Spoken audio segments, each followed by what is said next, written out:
सुप्रभात और सबों को शब्द शुभकामनाएं। आप सबों को इस शब्द प्रोग्राम में सबों को आमंत्रित करता हूं और सबों को स्वागत करता हूं कि इस शब्द में जो कोई भी हमारे प्रोग्राम को सुनेंगे और देखेंगे, सबों को परमेश्वर आशीष दे और इस प्रोग्राम को आगे बढ़ते हुए छोटे से दुआ करेंगे और सब लोग सिर झुकाएंगे। महान दयालु पिता परमेश्वर, इस सुंदर समय धन्यवाद देते हैं क्योंकि बीते दिन से आज तक हमारे साथ रहा और इस सुंदर समय को देखने के लिए मौका दिया पिता परमेश्वर। इसमें विशेष कर दुआ करते हैं हमारे शब्द प्रोग्राम में जो कुछ भी कार्यक्रम है आप अपने हाथों में सौंपते हैं ताकि सारे तेरे आशीष के द्वारा हो सके पिता परमेश्वर। इस समय क्या मांगे इस छोटे प्रार्थना उधर करता है यीशु ख्रीस्त के नाम से मांगते हैं, स्वर्ग में सुन और ग्रहण कर, आमीन। यीशु मसीह तेरे जैसा है कोई नहीं, तेरे चरणों में झुके आसमां और महिमा गाए ज़मीन। यीशु मसीह तेरे जैसा है कोई नहीं, तेरे चरणों में झुके आसमां और महिमा गाए ज़मीन।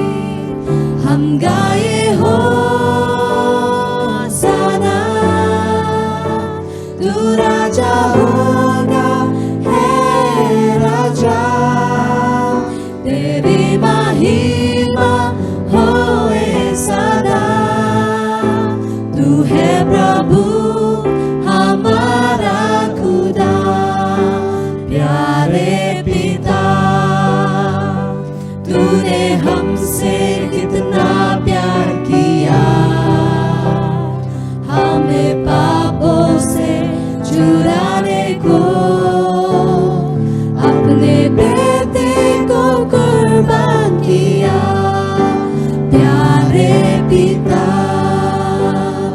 तूने हमसे कितना प्यार किया, हमें पापों से छुड़ाने को अपने बेटे को कुर्बान किया। हम गाए हो सदा, तू राजा होगा है राजा, तेरी महिमा होए सदा। तू है प्रभु हमारा खुदा।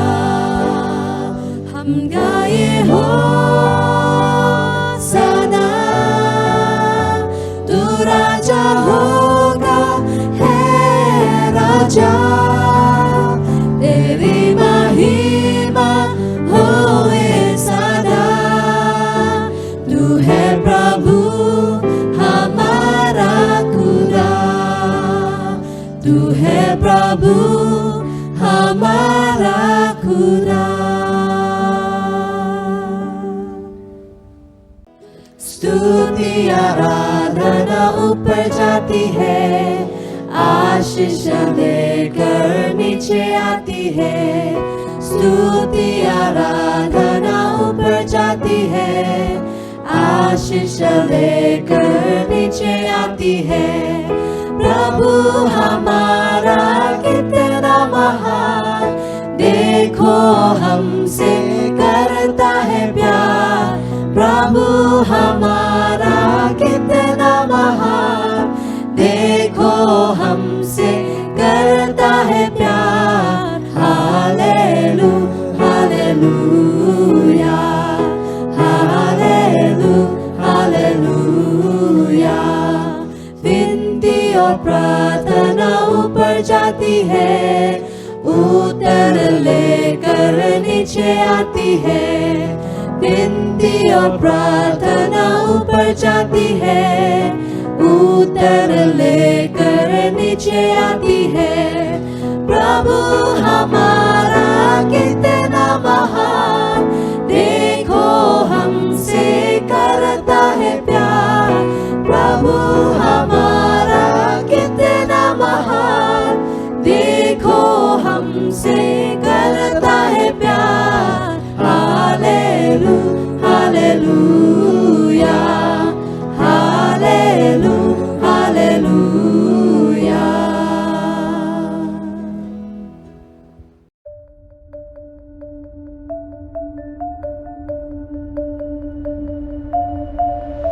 जब आपदा आती है तो सबसे कमजोर लोग अक्सर सबसे अधिक संघर्ष करते हैं। वर्ष 2020 को हमेशा आधुनिक इतिहास के सबसे चुनौतीपूर्ण समय में से एक के रूप में याद किया जाएगा। कोविड-19 महामारी ने दुनिया भर में कम आय वाले परिवारों को मुश्किल स्थिति में डाल दिया है। कुछ अपने परिवार की बुनियादी जरूरतों को पूरा करने में असमर्थ रहे हैं, जैसे कि भोजन को मेज पर रखना। कोरोना वायरस के प्रसार को धीमा करने की कोशिश करने के लिए कई देश लॉकडाउन में चले गए। फिलीपींस में दुकानों और अन्य सुविधाओं के अचानक बंद होने के साथ साथ पर्यटन में अचानक गिरावट के कारण कम आय वाले परिवारों को अपनी नौकरी से हाथ धोना पड़ा। उन्होंने अपनी बुनियादी जरूरतों को पूरा करने के लिए संघर्ष किया, जैसे कि चावल। इसने शीघ्र ही दक्षिणी एशिया प्रशांत क्षेत्र के एक इंजिलवादी डॉक्टर सैमुअल वांग का ध्यान आकर्षित किया। उन्होंने सबसे अधिक प्रभावित लोगों की मदद करने के लिए एक फंड जुटाने वाली परियोजना बनाया। जब हमें स्थिति का पता चला तो हम बहुत उत्तेजित हो गए। हम अपने परमेश्वर की धन्यवाद देना चाहते हैं, या उनका प्यार है जिसने हमें प्रेरित किया। कोई फर्क नहीं पड़ता कि हम कहाँ हैं, हम सब एक साथ हैं क्योंकि हम एक परिवार हैं। हम प्रभु को उनके परिवार के लिए धन्यवाद देते हैं और अपने भाइयों और बहनों के प्यार के लिए धन्यवाद देते हैं। डॉक्टर वांग की टीम ने चावल की बोरियां देने के लिए कड़ी मेहनत की। पहले वितरण के दौरान 1200 से अधिक परिवारों ने चावल और एडवेंटिस्ट साहित्य प्राप्त किया। ट्राईसाइकिल चालक, देखभाल समूह के सदस्य और उपयोगिता कर्मियों जैसे समुदाय के सदस्य अपने परिवारों के लिए यह महत्वपूर्ण भोजन लेने आए थे। टीम ने बीमारी के प्रसार को रोकने के लिए अनुशासित सामाजिक दूरी प्रोटोकॉल और सुरक्षा स्वास्थ्य उपायों का पालन किया। अपने स्वयं के स्वास्थ्य के लिए जोखिम के बावजूद उनका मानना था कि परमेश्वर दूसरों की देखभाल करने के लिए उनकी अगुवाई कर रहे हैं। जैसे कि हम जानते हैं, 15 मार्च से फिलीपींस में लॉकडाउन था और हम समझते हैं कि राजधानी के आसपास हर जगह लोगों को मुश्किल समय हो रहा था और विशेष रूप से ट्राइसाइकिल चालक उन व्यवसाय बंद हो गया था। उनके पास घर पर चावल नहीं था, इसलिए हम स्थिति को समझते हैं और उनकी मदद के लिए कुछ फंड जुटाते हैं। तो आखिरकार 11 घंटों के भीतर हमारे पास वह पैसा था जो हमें 2000 परिवारों को आपूर्ति करने के लिए चाहिए था। प्रत्येक परिवार के लिए हमने 10 किलो चावल उपलब्ध कराया। इससे उन्हें लॉकडाउन खत्म होने तक कठिन समय से गुजरने में मदद मिलेगी। दक्षिण एशिया प्रशांत विभाग के देखभाल समूह के अगुवों ने उन परिवारों के नाम प्रस्तुत किए जिन्हें संभावित रूप से खाद्य सहायता की आवश्यकता थी। शिलांग में 6 अलग अलग स्थानों में झोपड़ियां और अस्थायी घरों में रहने वाले वंचित परिवार चावल दान प्राप्त करने वालों में से कुछ थे। चावल वितरण के दूसरा बैच 4 दिन बाद लगभग 900 परिवारों के लिए आयोजित किया गया। कुल 400 बोरी चावल बांटे गए। एडवेंटिस्ट लिटरेचर को भी शामिल किया गया था क्योंकि टीम लोगों की आध्यात्मिक जरूरतों को भी पूरा करना चाहती थी। इसलिए विभिन्न स्थानों पर हमारे सदस्यों ने इस अवसर का लाभ उठाया।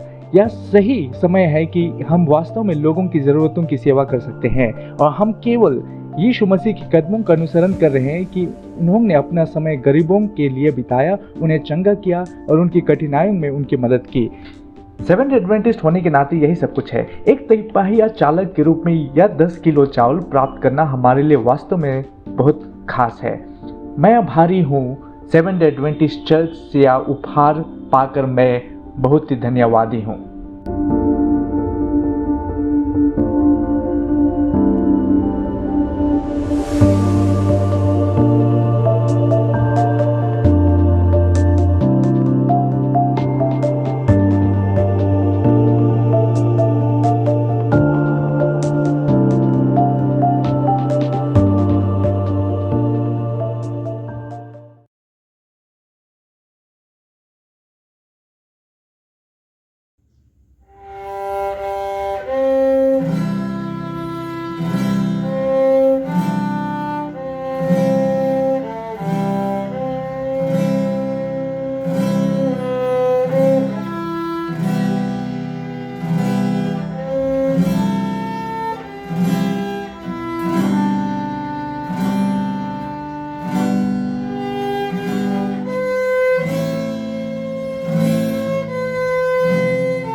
प्रभु यीशु मसीह के पवित्र मीठे नाम में आप सबको जय मसीह की।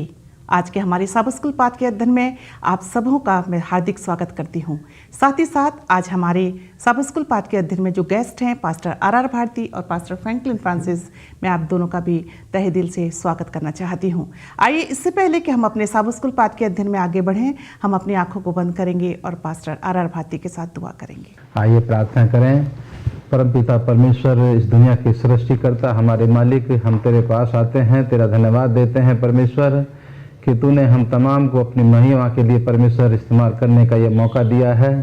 और खुदामंद दुआ करते हैं और अपने आप को तेरे हाथों में समर्पित करते हैं कि परमेश्वर तू हमें भरपूरी के साथ इस्तेमाल कर कि हम तेरा शुभ संदेश अपने इस ऑनलाइन मिनिस्ट्री के द्वारा परमेश्वर दुनिया के कोने कोने तक पहुंचा सकें, जिससे कि गवाही हो और तेरी आमद आसमान के बाद वापस जल्द हो सके। खुदामंद तो अपनी कलीसिया की रहनुमाई कर और हम तमाम के भी साथ हो। मसीह यीशु के नाम में मांगते हैं, आमीन। जैसा कि हम सब जानते हैं कि हम 2022 के पहले त्रिमास में हैं और इस पूरे त्रिमास में हम इब्रानियों अंत समय के लिए एक संदेश, इस विषय पे हम चर्चा कर रहे हैं।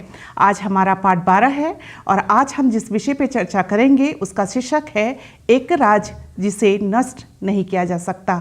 याद वचन के लिए आप अपनी बाइबल मेरे साथ खोल सकते हैं, इब्रानियों की पत्री उसका 12वां अध्याय और उसका 28वां पद, जहाँ इस प्रकार से लिखा है, इस कारण हम इस राज्य को पाकर जो हिलने का नहीं कृतज्ञ हों और भक्ति और भय सहित परमेश्वर की ऐसी आराधना करें जिससे वो प्रसन्न होता है। प्रिय दर्शकों, हम सब जानते हैं, हमने दुनिया के इतिहास में पढ़ा है और सुना है कि जब भी युद्ध होता है तो बहुत ही नुकसान होता है। और हमने ये भी देखा है कि ये युद्ध यदि लंबे समय तक चले, अधिक दिन तक चले, तो जो दो राज्य या दो देश जो युद्ध लड़ रहे होते हैं वो नष्ट हो जाते हैं। आजकल हम अपने टीवी चैनल पे, अपने टीवी में ये देख रहे हैं रशिया और यूक्रेन के युद्ध के बारे में। हम यहाँ देख रहे हैं कि किस तरह वहाँ नुकसान पे नुकसान होता चला जा रहा है। पर आज हम अपने सब स्कूल पाठ के अध्ययन में एक ऐसे राज्य के बारे में सीखेंगे जो कभी भी नष्ट नहीं किया जा सकता, और वह अनंत राज्य या स्वर्ग का राज्य है। प्रभु यीशु मसीह हमारा राजा है, वो हमारा महायाजक है, धर्मी अगवा है और जिसके साथ हम अनंत काल तक राज करेंगे। आइए हम आज के अध्ययन को आगे बढ़ाएं और हम रविवार के पाठ पे चलेंगे।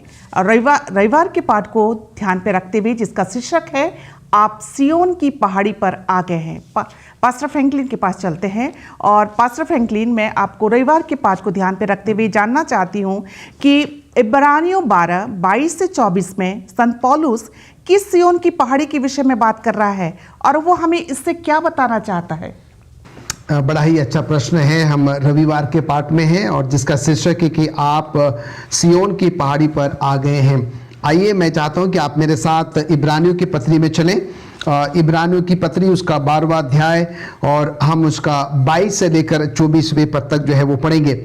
इब्रानियों की पत्री उसका 12वां अध्याय और उसके 22वें पद से लेकर 24वें पद तक। और यहाँ पर इस प्रकार से लिखा है, पर तुम सियोन के पहाड़ के पास और जीवते परमेश्वर के नगर स्वर्गीय यरूशलेम के पास और लाखों स्वर्गदूतों और उन पहलोटों की साधारण सभा और कलीसिया जिनके नाम स्वर्ग में लिखे हुए हैं और सबके न्याय परमेश्वर के पास और सिद्ध किए हुए धर्मियों की आत्माओं और नई वाचा के मध्यस्थ यीशु और छिड़काव के उस लहू के पास आए हो जो हाबिल के लहू से उत्तम बातें कहता है। तो यहाँ पर हम देखते हैं कि संत पौलुस जो है उस सियोन जो कि यरूशलेम को भी हम संबोधित कर सकते हैं, और आगे अगर हम इसको और भी सरल भाषा में समझने की कोशिश करें तो यहाँ पर जो है संत पौलुस उस स्वर्ग के बारे में क्या कर रहा है, वो बात कर रहा है। संत पौलुस चाहता है कि हम और आप क्या करें, एक तस्वीर जो है स्वर्ग की तस्वीर हमारे सामने जो है वो गठित करें, हम रखें। और जहां पर कि क्या है कि हम सब के सब जो है वो स्वर्ग में हैं, परमेश्वर अपने उस सिंहासन पर विराजमान है, हजारों हजारों स्वर्गदूत जो है परमेश्वर की चारों तरफ उसकी आराधना और स्तुति कर रहे हैं। और उसके साथ ही साथ हम यहाँ पर देखते हैं कि वो साधु संत जो धार्मिक लोग हैं जिन्होंने कि परमेश्वर को स्वीकार किया, और वो क्या होंगे कि वहां पर होंगे। और उसके साथ ही साथ जो है उस पवित्र स्थान स्वर्ग के मध्य में जो है प्रभु यीशु मसीह, और हम सब का जो है वो केंद्र बिंदु जो है वो प्रभु यीशु मसीह है। और हम यहाँ पर देखते हैं कि संत पौलुस जो है यहाँ पर एक ऐसे सेलिब्रेशन की बात कर रहा है, यहाँ पर एक ऐसे उत्सव की बात कर रहा है जहाँ पर कि हम सब के सब मिलकर जो है परमेश्वर है, हजारों लाखों स्वर्गदूत हैं, वो तमाम साधु संत हैं, परमेश्वर के धर्मी लोग हैं, और प्रभु यीशु मसीह जो है जो कि उस सेलिब्रेशन का, उस उत्सव का जो है वो केंद्र बिंदु है।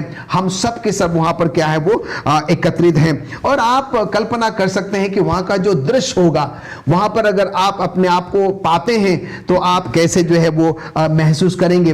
और हम यहां पर देखते हैं कि हम और आप अगर जो है उतने विश्वासी होंगे, उस लायक होंगे कि हम उस बड़े सेलिब्रेशन का, उस बड़े उत्सव का जो है अगर हम हिस्सा बन पाएंगे, तो यहां पर संत पौलुस कहता है कि वहां पर हम जो है एक अतिथि के तौर पर नहीं होंगे, हम एक मेहमान के तौर पर वहां पर नहीं जाएंगे।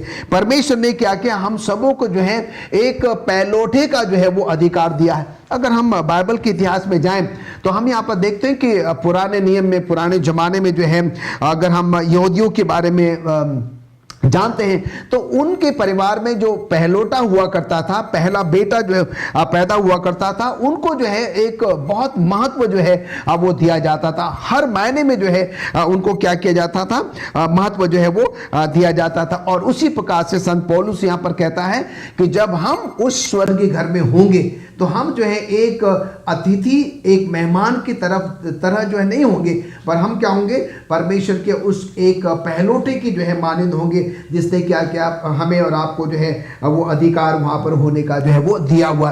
अब सवाल ये उठता है कि अब हम वहां पर जो है कैसे पहुंच सकते हैं।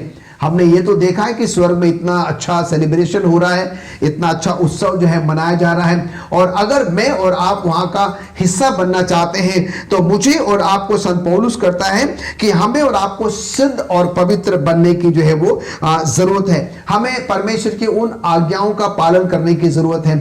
हमें अपनी आराधना, अपनी उपासना में जो है वो काम करने हैं, सच्ची आत्मा, सच्चे मन से जो है परमेश्वर की उपासना, आराधना करना है, जिससे क्या हो कि वो प्रभु परमेश्वर जो है वो खुश हो। और जब हम ऐसा करेंगे तो क्या होगा कि हम सचमुच में उस सेलिब्रेशन में होंगे, शामिल होंगे, उस उत्सव में शामिल होंगे, जिसके बारे में संत पौलुस जो है हमें एक काल्पनिक दृश्य जो है वो क्या कर रहा है, वो दे रहा है। संत पौलुस चाहता है कि हम सब के सब जो है वहां पर हो। परमेश्वर चाहता है कि हम सब के सब जो है उस बड़े महोत्सव का, उस बड़े उत्सव का क्या बने, एक जो है वो हिस्सा बने। और उसके लिए जो है संत पौलुस चाहता है कि हम और आप क्या करें, अभी से जो है अपने आप को जो है वो तैयार करें। और हम यहाँ पर देखते हैं कि संत पौलुस ये भी बताता है, बहुत ही अच्छा दृश्य होगा, इतना मतलब सुनहरा दृश्य होगा, खुशी देने वाला, आनंद देने वाला जो है वो दृश्य होगा, जहां पर कि परमेश्वर होगा, प्रभु यीशु मसीह होगा, परमेश्वर को लाखों लाख स्वर्गदूत होंगे, उसकी आराधना स्तुति कर रहे होंगे,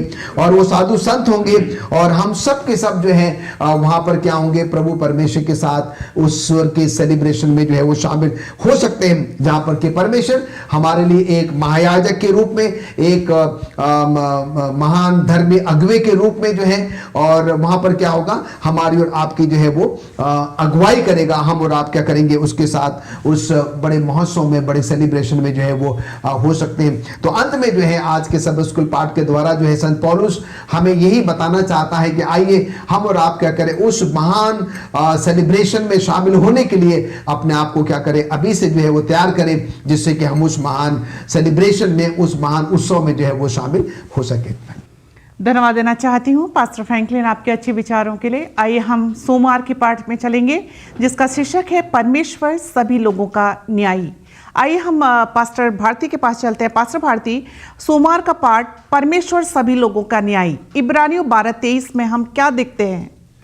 ये अभी मिसेस फ्रांसिस ने जो आज का जो शीर्षक बताया है आज के दिन का, परमेश्वर सभी लोगों का न्यायी, और जिसका जिक्र इब्रानियों 12 अध्याय उसकी 23 आयत में, और डैनियल की किताब उसके 7 अध्याय की 9 से 10 और 13 से 22 में उसका जिक्र किया गया है।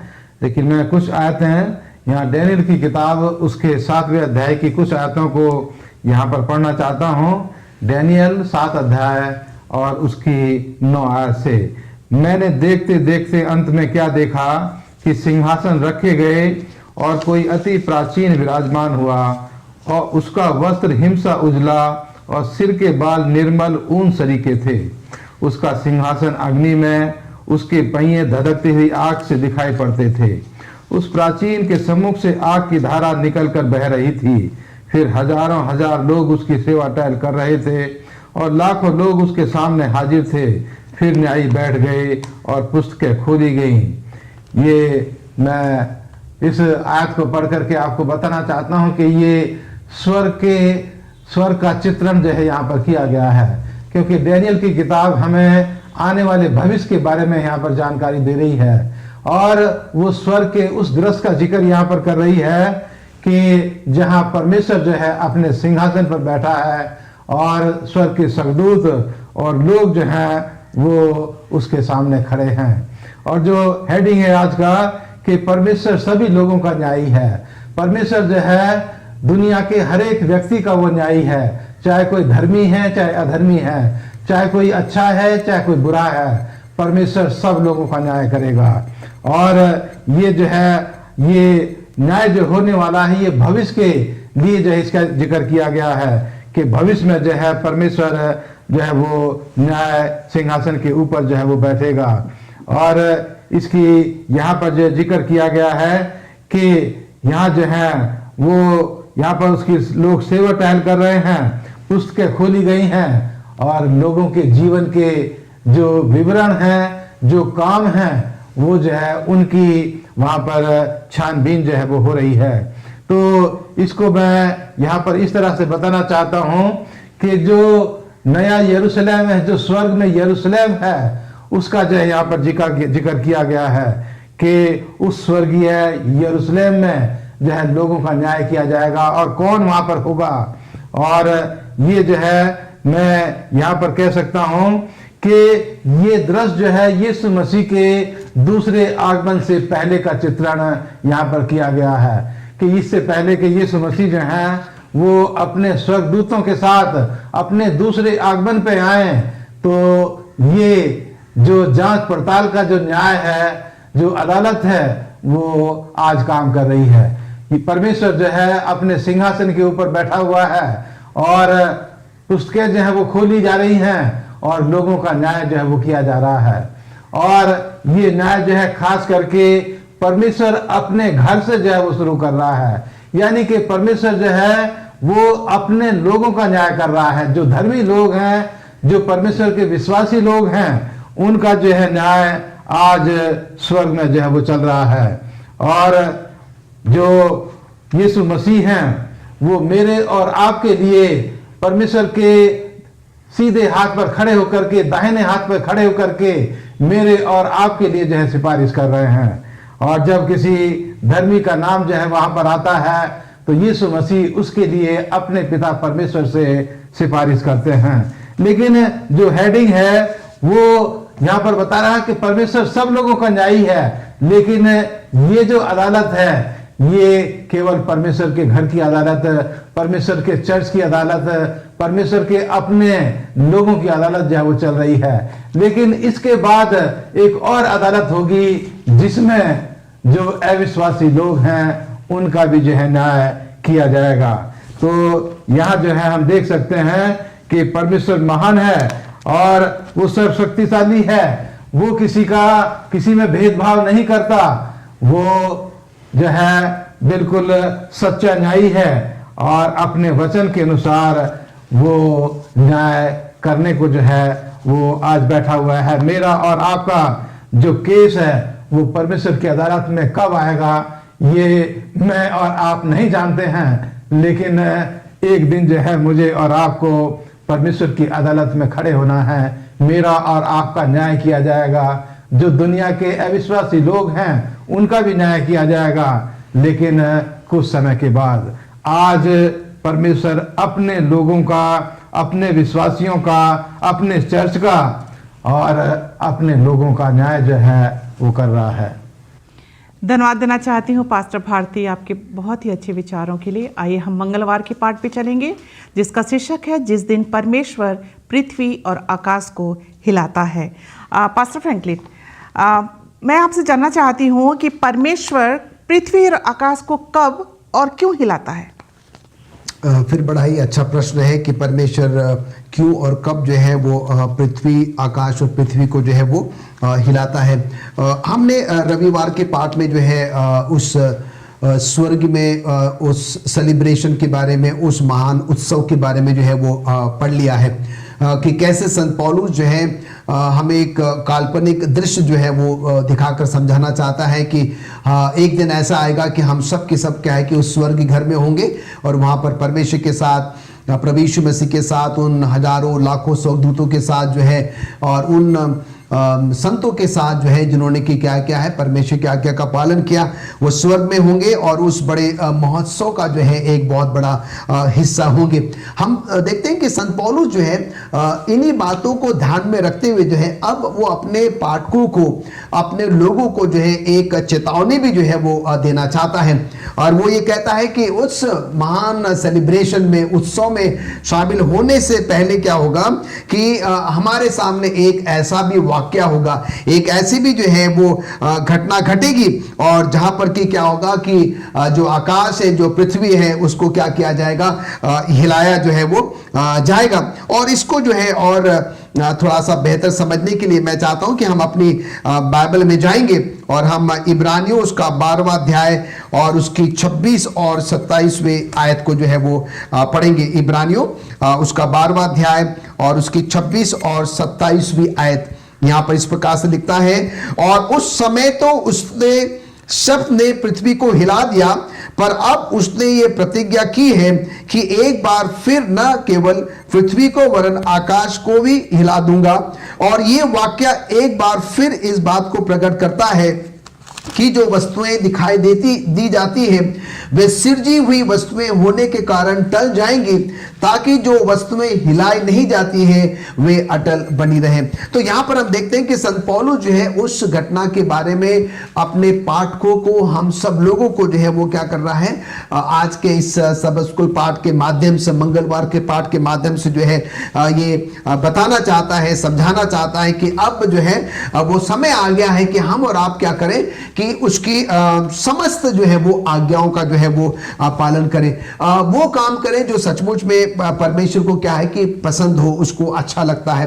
और हम यहाँ पर देखते हैं कि बाइबल में हमने ये पढ़ा है, हम पढ़ते हैं कि परमेश्वर ने जितनी भी जो प्रॉमिसेस हैं, जितनी भी वायदे हैं, प्रतिज्ञाएं हैं जो उन्होंने अपने लोगों से करी है, हम सबसे करी है, और उसको उसने क्या किया है, पूरा किया है और पूरा कर भी रहा है। प्रभु यीशु मसीह जो है कि हमारा एक महायाजक, हमारा मुख्य धार्मिक अगुवा और स्वर्ग के राजा के तौर पर वो क्या करता है, निरंतर जो है हमारी और आपकी जो है वो अगुवाई करते जो है वो आया है। अब सवाल हमारे और आपके सामने है कि हम जो है इन सब बातों को सुनने के बाद, इन सब बातों को समझने के बाद क्या हम परमेश्वर को चुनते हैं या फिर हम परमेश्वर से दूर जाने को जो है वो चुनते हैं। और हमें और आपको ये समझना अति आवश्यक है कि ये जो आकाश को हिलाना है, पृथ्वी को जो हिलाना है, और ये घटना जो है बहुत ही शीघ्र जो है वो होने वाली है, और इसके लिए क्या है कि हमें और आपको जो है वो तैयार रहने की जो है वो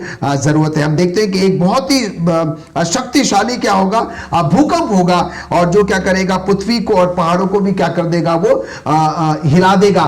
और हम यहाँ पर देखते हैं कि ऐसे समय में भी जो है परमेश्वर का वचन हमें ये हिदायत देता है, हमें सलाह देता है, हमें बताना चाहता है कि ऐसे कठिन समय में भी जो है जब परमेश्वर क्या करेगा, पृथ्वी को, आकाश को और पृथ्वी को जो है वो हिला देगा, एक बहुत बड़ा भूकंप भी क्यों ना आ जाएगा, तब भी वो क्या करेगा कि अपने लोगों को जो है वो बचाएगा, अपने लोगों को जो है वो संभालेगा, अपने लोगों को क्या करेगा, वो रक्षा प्रदान जो है वो करेगा। और हम यहाँ पर देखते हैं कि ये जो आकाश को हिलाने वाली बात और पृथ्वी को हिलाने वाली बात है, अगर हम पुराने समय में जाएं तो हम यहाँ पर देखते हैं कि ये वो समय हुआ करता था कि जब शत्रु जो है, जो दुश्मन जो है, वो क्या करते थे कि परमेश्वर के लोगों को पर जो है वो चढ़ाई करते थे, तो परमेश्वर जो है उन शत्रुओं को जो है क्या करता था, हराने के लिए, उनको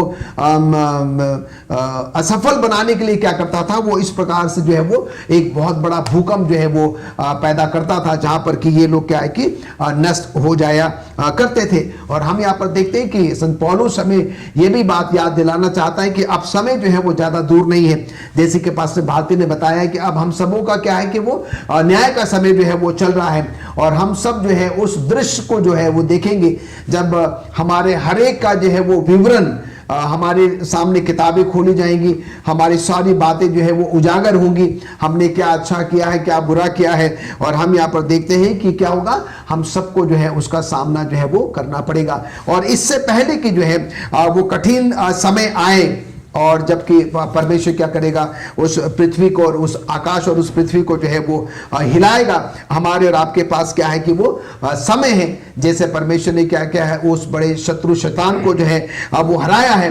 परमेश्वर ने उन तमाम जो शत्रु थे जो कि इजरायली पर जो है वो चढ़ाई किया करते थे, उनको कैसे परमेश्वर ने जो है वो हराया है, और वैसे ही जो है परमेश्वर अंत में भी क्या करेगा, उन सब लोगों को जो है जो परमेश्वर के विरुद्ध में खड़े होंगे उनको क्या करेगा, वो हराएगा।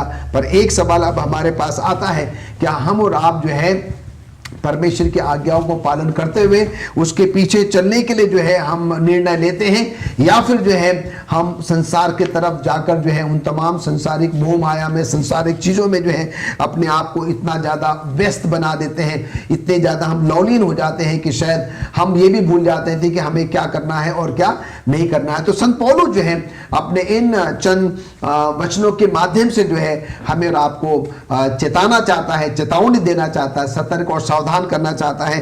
क्या ये हम और आप क्या करें, उस भयानक दिन से अपने आप को बचाने के लिए अभी से तैयारी करें और वो काम करें जो सचमुच में परमेश्वर को अच्छा लगता है, परमेश्वर की आज्ञा का पालन करें।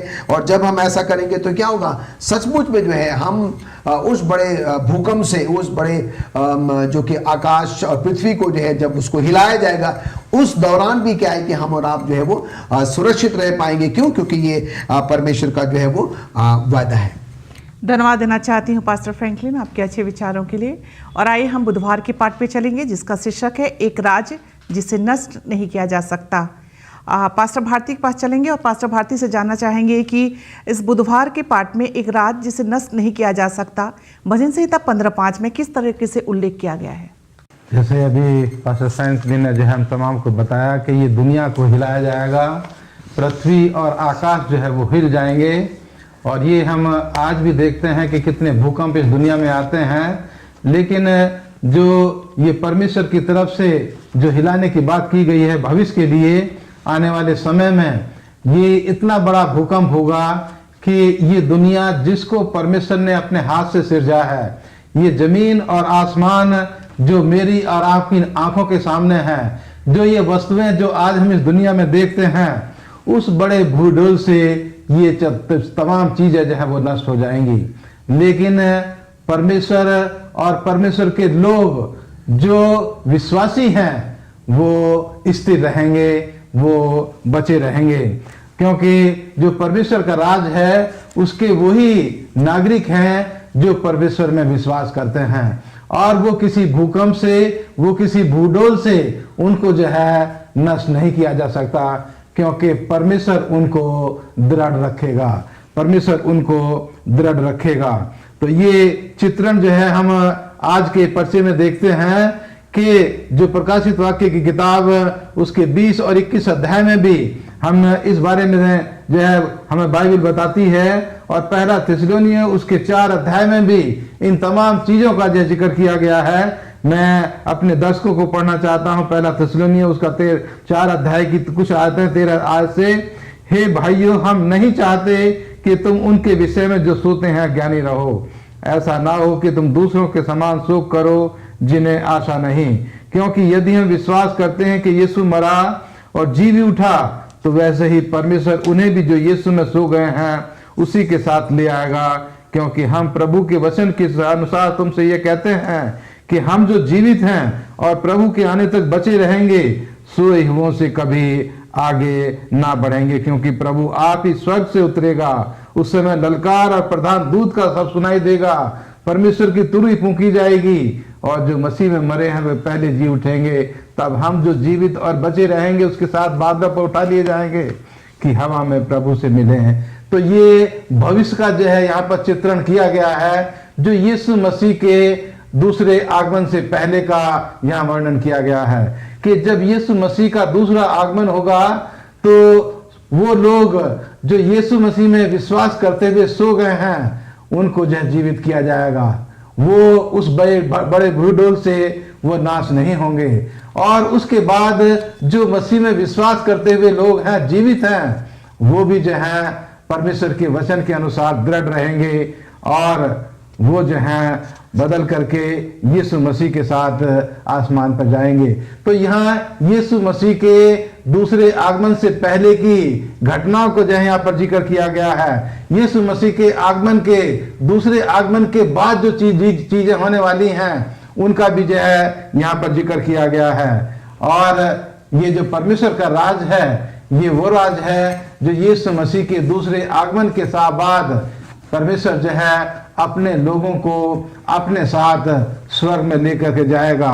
और वो परमेश्वर का राज्य होगा जिसको ना तो हिलाया जा सकता है, ना उसको नष्ट किया जा सकता है, और वो हमेशा तक जो है वो स्थिर रहेगा।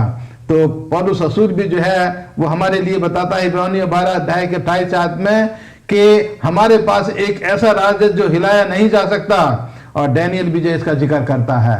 तो मैं और आप ऐसे राज्य के लिए तैयारी करें जो स्थिर रहने पर है, जिसको नष्ट नहीं किया जा सकता, जो हमेशा तक जो है वो स्थिर रहेगा। और उसके लिए मैं और आप अपने आप को तैयार कर सकते हैं कि मैं और आप आज समय रहते हुए खुदामद यीशु मसीह में अपना विश्वास लेकर के आएं और उसके वचन के अनुसार, उसकी आज्ञा के अनुसार अपने जीवन को इस दुनिया में व्यतीत करें। और जब खुदामद यीशु मसीह मुझे और आपको अपने उस सर्वदा के राज के लिए लेने के लिए आए, तो मैं और आप उसके साथ जा सकें और हमेशा हमेशा उस राज में रह सकें जिसको नष्ट नहीं किया जा सकता। धन्यवाद देना चाहती हूँ पास्टर भारती आपके अच्छे विचारों के लिए। आइए हम बृहस्पतिवार के पाठ पे चलेंगे जिसका शीर्षक है आइए हम हर समय परमेश्वर को धन्यवाद दें। और इस शीर्षक को ध्यान पे रखते हुए पास्टर फ्रैंकलिन के पास चलते हैं।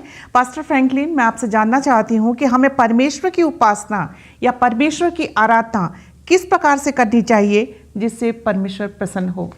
बड़ा ही अच्छा प्रश्न है और आपके प्रश्न में मिसेस एलिस हम थोड़ा देर के बाद जाएंगे, पर हम यहाँ पर देखते हैं कि जो आज गुरुवार का जो शीर्षक है परमेश्वर के हर समय आभारी रहना, to be grateful to God, और आभार व्यक्त करना, कृतज्ञ होना, धन्यवादी होना, ये ऐसे शब्द हैं, ऐसे पर्यायवाची शब्द हैं जो हम सबके जीवन का एक मूल तंत्र जो है वो होना चाहिए, मूल मंत्र जो है होना चाहिए। और हम यहाँ पर देखते हैं कि हर एक व्यक्ति के जीवन में जो है एक खास बात होनी चाहिए, और वो ये है कि हमें हमेशा जो है एक दूसरे के प्रति आभार व्यक्त करने की ज़रूरत है, एक दूसरे के प्रति कृतज्ञ होने की ज़रूरत है, एक दूसरे के प्रति जो है वो धन्यवादी होने की जो है वो ज़रूरत है। हम देखते हैं कि मनुष्य एक सामाजिक प्राणी है, कभी न कभी कहीं न कहीं हमें क्या होती है एक दूसरे की जो है वो मदद की ज़रूरत पड़ती है। और जब कोई हमारे लिए कुछ करता है या हम किसी के लिए कुछ करते हैं तो हमें क्या करना है, हमेशा जो है एक दूसरे का जो है वो आभार व्यक्त करना, जो है एक दूसरे के आभारी होना जो है वो बहुत ही ज़्यादा ज़रूरी है। और कई बार हम ये करते भी हैं, कई बार हमसे इसमें चूक भी जो है वो हो जाती है। पर जब हम परमेश्वर के बारे में बात करते हैं तो हम यहाँ पर देखते हैं कि हमें संत पौलुस जो है इस बात पर बहुत जोर देकर ये कहना चाहता है कि हमें जो है जो कुछ भी आज हम हैं, जो कुछ भी आज हमारे पास है, वो सब कुछ परमेश्वर का है, परमेश्वर का दिया हुआ है। और इसीलिए हमें हर परिस्थिति में जो है, चाहे हम सुख में हो चाहे हम दुख में हो, हमें क्या करना है, परमेश्वर के आभारी होने की जो है वो जरूरत है। हम देखते हैं कि हम रोमियो की पत्री में पढ़ते हैं जो कुछ भी हमारे जीवन में घटता है, चाहे वो अच्छा घटे चाहे वो बुरा या खराब घटे, उसमें भी जो है वो परमेश्वर की कोई ना कोई क्या होती है, एक अच्छी योजना जो है वो हमारे और आपके लिए होती है, जो कि हम और आप शायद कई बार उसको हम समझ नहीं पाते हैं। तो बार बार संत पौलुस हमें इस बात पर जोर देकर जो है वो समझाने की कोशिश कर रहा है कि हमें हर परिस्थिति में जो है वो परमेश्वर के कृतज्ञ होने की जरूरत है, आभार उसको व्यक्त करने की जो है वो जरूरत है। आइए मैं चाहता हूं कि आप मेरे साथ अपनी बाइबल खोलें। हम पढ़ेंगे इब्रानियों की पत्री उसका 13वां अध्याय और उसका 15वां और 16वां पद। इब्रानियों की पत्री 13वां अध्याय और उसका 15वां और 16वां पद, जहां पर संत पौलुस इस प्रकार से लिखता है, इसलिए हम उसके द्वारा स्तुति रूपी बलिदान अर्थात उन होठों का फल जो उसके नाम का अंगीकार करते हैं परमेश्वर को सर्वदा चढ़ाया करें, भलाई करना और उदारता दिखाना ना भूलें, क्योंकि परमेश्वर ऐसे बलिदानों से जो है वो प्रसन्न होता है। तो बहुत ही सरल शब्दों में जो है संत पौलुस यहाँ पर इब्रानियों की पत्री 13वें अध्याय 15 और 16वें आयत में जो है वो हमें समझाने की कोशिश कर रहा है कि हमें क्या करना चाहिए और क्या नहीं करना चाहिए। मैडम, अब मैं आपके प्रश्न पे आता हूं कि परमेश्वर जो है किस प्रकार की उपासना से प्रसन्न होता है या खुश होता है। और हम यहाँ पर देखते हैं कि अगर हम पुराने जमाने में जाएं तो इजरायली जो है जब कभी कोई पाप या गुनाह कर दिया करते थे या कभी वो खुश हो जाया करते थे, वो बलि चढ़ाया करते थे, बलिदान जो है वो लेकर आया करते थे, जो कि वो अपने क्षमा प्राप्ति के लिए या फिर अपना आभार प्रकट करने के लिए जो है वो परमेश्वर को चढ़ाया करते थे। पर हम यहाँ पर देखते हैं कि गौर करने वाली बात यह है कि परमेश्वर जो है इस बलिदान से या इस पशु के बलिदान से जो है वो प्रसन्न नहीं होता था, पर वो इस बात से प्रसन्न होता था कि जो लोग हैं, जो इजरायली है, वो क्या करें, दयालु बने, वो पवित्र बने और सच्चे मन से क्या करें, एक धन्यवादी हृदय के साथ जो है वो प्रभु परमेश्वर के पास जो है वो आए। और पौलुस जो है वो हमको ये बताना चाहता है कि जब हम सच्चे मन से क्या करते हैं, उसकी उपासना करते हैं, उसकी आराधना करते हैं, और तब क्या होता है कि परमेश्वर जो है हमसे और आपसे बहुत खुश होता है, बहुत ही जो है वो प्रसन्न होता है। कई बार हम ये सोचते हैं कि हम क्या करें, परमेश्वर को बड़े बड़े उपहार लेके जाएं, हम बड़े बड़े बलिदान चढ़ाएं, हम दशवांश दें, चंदा दें, चर्च जाएं, या हम चर्च के कामों में अपना जो है वो सहयोग दें, सबत का पालन करें, गरीब अनाथों को, विधवाओं की जो है वो मदद करें, बहुत सारा ऐसा अच्छा काम करें। और शायद ऐसा करने से जो है परमेश्वर क्या होगा कि हमसे खुश होगा। अजीजों, ये सब तो हमें करना ही करना है, ये सब हमारे और आपके जीवन का एक अहम हिस्सा होना चाहिए।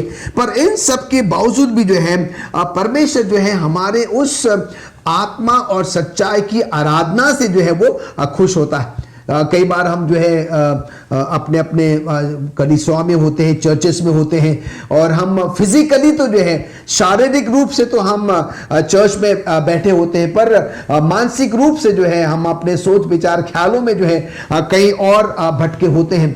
हम चर्च में तो बैठे हैं, पर ऐसी आराधना जो है वो परमेश्वर क्या करता है, वो स्वीकार नहीं करता। ऐसी आराधना से जो है वो परमेश्वर प्रसन्न नहीं होता है। और परमेश्वर चाहता है कि हम क्यों ना थोड़ा समय परमेश्वर को दे, पर आत्मा के साथ, सच्चाई के साथ हम क्या करें, परमेश्वर की उपस्थिति में बैठें और एकाग्र होकर एक मन से हम क्या करें, परमेश्वर की आराधना और स्तुति जो है वो करें। और इसीलिए संत पौलुस जो है हमें ये बताना चाहता है कि हम क्या करें, दया का काम तो करें, प्रेम का काम तो करें, कि दूसरों की मदद भी करें, और अपने आप को पापों से, गुनाहों से जो है वो दूर रखें। और परमेश्वर ने जो कुछ भी हमें बताया है, हमने सीखा है, समझा है, हम क्या करें, उसको दूसरों के साथ भी साझा करें, उसको बांटें।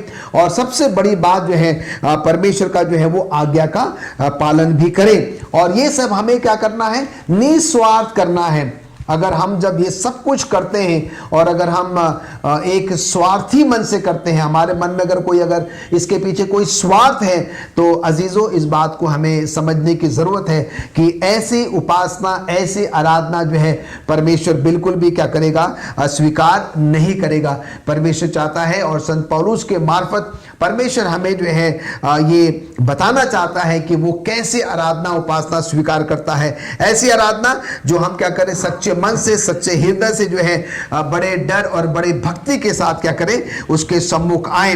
परमेश्वर तभी खुश होता है जब हम चाहे अकेले हो, चाहे हम संख्या में थोड़े क्यों न हो, पर सच्चे मन से, सच्चे हृदय से हम क्या करें, उसकी उपासना और आराधना करें। और जब हम ऐसा करते हैं तो परमेश्वर ना सिर्फ हमें व्यक्तिगत रूप से, पारिवारिक रूप से, कलीसियाक रूप से भी क्या करता है, वो हम सबों को आशीष और बरकत देता है। और इसीलिए आज के पाठ के माध्यम से संत पौलुस हमें और आपको ये सलाह देना चाहता है कि आइए हम और आप एक सच्चे मन से, सच्ची भक्ति के साथ क्या करें, उसकी आराधना और उपासना करें। एक आयत में आपके सामने और पढ़ना चाहता हूं, इब्रानियों उसका 12वां अध्याय और उसका 28वां पद। यहां पर लिखता है, इस कारण हम इस राज्य को पाकर जो हिलने का नहीं, कृतज्ञ है और भक्ति और भय आदर सहित क्या करें, परमेश्वर की आराधना करें। तो यहां पर हम देखते हैं कि और ये बात और भी साफ हो जाती है, कैसे हमें परमेश्वर चाहता है कि हम और आप क्या करें, उसकी आराधना के बड़े भक्ति के साथ,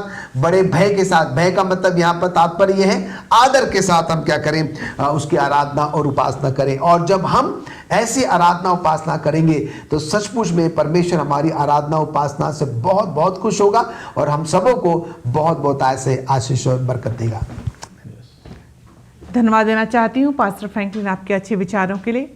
आइए हम शुक्रवार के पाठ पे चलेंगे और शुक्रवार के पाठ को हम पास्टर भारती से सीखेंगे कि शुक्रवार का पाठ आज हमारे लिए क्या लेकर आता है।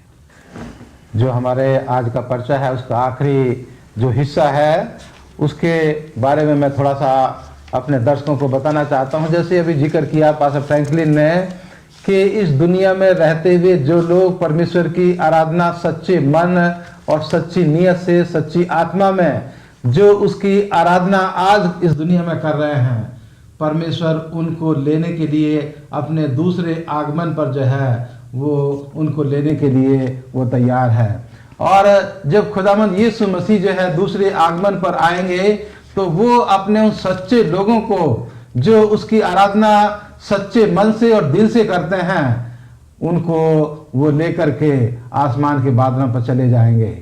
और प्रकाशित वाक्य की किताब यहाँ पर हमें बताती है कि वो 1000 साल तक अपने उन लोगों के साथ जिन्होंने यीशु मसीह पर विश्वास करते हुए अपना जीवन उसके कहने के अनुसार, अपना जीवन परमेश्वर के वचन के अनुसार जिया, वो उसके साथ 1000 वर्ष तक वहां पर रहेंगे। और आज शुक्रवार का जो है पर्चा है वो मुझे और आपको यहाँ पर बता रहा है कि 1000 साल जो है जब वो स्वर्ग में रहेंगे परमेश्वर और परमेश्वर के लोग, तो उनका क्या काम होगा। ये हमें जो है आज प्रकाशित वाक्य की किताब के द्वारा मैं आपको थोड़ा सा बताना चाहता हूँ। प्रकाशित वाक्य 20 अध्याय उसकी 4वीं आयत में लिखा है, फिर मैंने सिंहासन देखे और उन पर लोग बैठ गए और उनको न्याय करने का अधिकार दिया गया। मैंने उनकी आत्माओं को भी देखा जिनके सिर यीशु की गवाही देने और परमेश्वर के वचन के कारण काटे गए थे, और जिन्होंने उस पशु की और ना उस पशु की मूरत की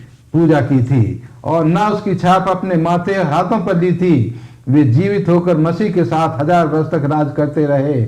जब तक वे 1000 वर्ष पूरे ना हुए तब तक शेष मरे हुए ना उठे। यह पहला पुनरुत्थान है। धन और पवित्र वह है जो पहले पुनरुत्थान का भागी होगा, क्योंकि ऐसा पर दूसरी मृत्यु का कुछ भी अधिकार नहीं। और पर वे परमेश्वर और मसीह के याजक होंगे और उसके साथ 1000 वर्ष तक राज करते रहेंगे। तो यहाँ पर यूहन्ना जो है वो उन 1000 वर्षों का चित्रण जो है यहाँ पर कर रहा है कि उन 1000 वर्षों के दौरान परमेश्वर के लोग परमेश्वर की अदालत में जो है वो कुछ लोग सिंहासनों पर बैठेंगे और तमाम लोग जो है उसके चारों तरफ बैठ करके जो परमेश्वर की ये अदालत है 1000 वर्षों की, और इसमें खास करके न्याय जो है उन लोगों का किया जाएगा जो इस दुनिया में कब्रों में सोए हुए हैं। जिन्होंने यीशु मसीह के ऊपर विश्वास नहीं किया, जिन्होंने यीशु मसीह के वचन के अनुसार अपना जीवन व्यतीत नहीं किया। और यहाँ जो है हम देखते हैं कि इन 1000 वर्षों के दौरान ये परमेश्वर के लोग जो हैं यहाँ पर ये सीखने की कोशिश करेंगे, ये जानने की कोशिश करेंगे परमेश्वर से और नए लोगों से कि मेरा जीवन साथी जो है वो आज मेरे साथ स्वर्ग में क्यों नहीं है। और वहाँ परमेश्वर जो है अपनी किताबों के द्वारा जो स्वर्ग में पाई जाती हैं उनमें जो है उनको निकाल करके वो मुझे जो है वो बताएंगे कि आपका जीवन साथी आपके साथ स्वर्ग में क्यों नहीं है, क्योंकि उन किताबों में मेरे और आपके जीवन की तमाम घटनाएं जो हैं वो लिखी गई हैं। और हम जो हैं हमें जब वो बताया जाएगा तो हमें विश्वास होगा कि हाँ परमेश्वर जो बता रहा है वो बिल्कुल सच्ची बात है। और इसी वजह से आज मेरा जीवन साथी या मेरे बच्चे या मेरे दादा दादी जो हैं वो आज परमेश्वर के राज में नहीं हैं। तो ये काम परमेश्वर अपने उस 1000 वर्ष के दौरान जो है वो पूरा करेगा। और ये काम जो है परमेश्वर अपने लोगों के साथ इस काम को पूरा करेगा।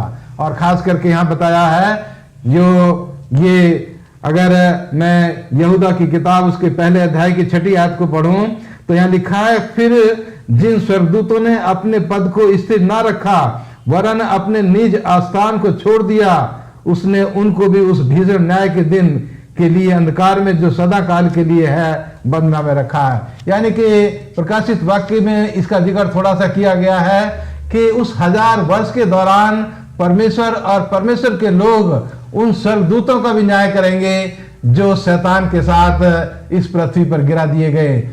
शैतान का और उसके स्वर्गदूतों का भी न्याय परमेश्वर की इस अदालत में होगा जो 1000 वर्षों के दौरान स्वर्ग में जो है वो चलती हुई होगी। तो आइए मैं और आप अपने आप को उस अदालत के लिए तैयार करें। उस 1000 वर्ष के दौरान जब मैं और आप परमेश्वर के साथ बैठ करके उन अविश्वासी लोगों का, लूसीफर और उसके लोगों का जो है वो न्याय करेंगे। और ये मौका मुझे और आपको तभी मिल सकता है जब हम परमेश्वर को सच्चे दिल से अपना जीवन जो है उसके हाथों में समर्पित कर दें और उसके वचन के अनुसार, उसकी आज्ञा के अनुसार अपने जीवन को इस दुनिया में जो है वो व्यतीत करें। तभी परमेश्वर मुझे और आपको उस अनंत राज्य में, उस 1000 साल के दौरान के लिए मुझे और आपको अपने दूसरे आगमन के समय वो मुझे और आपको इस दुनिया से उठा करके अपने स्वर्गीय राज में ले जाएगा। और 1000 साल तक मैं और आप उसके साथ वहाँ न्याय की प्रक्रिया में व्यस्त रहेंगे और लोगों के जो है जीवन को देखेंगे कि फला फला आदमी जो है वो आज परमेश्वर के इस घर में क्यों मौजूद नहीं है। धन्यवाद देना चाहती हूँ पास्टर भारती आपके अच्छे विचारों के लिए। प्रिय दर्शकों, आज के हमारा सबक स्कूल पाठ के अध्ययन में हम एक राज जिसे नष्ट नहीं किया जा सकता इस विषय पर चर्चा किया और हमने बहुत कुछ सीखा। मैं आपसे एक बात कहना चाहती हूँ कि स्वर्ग राज में जाने के लिए क्या हम तैयार हैं? हम जीवित खुदा को मानने वाले लोग हैं।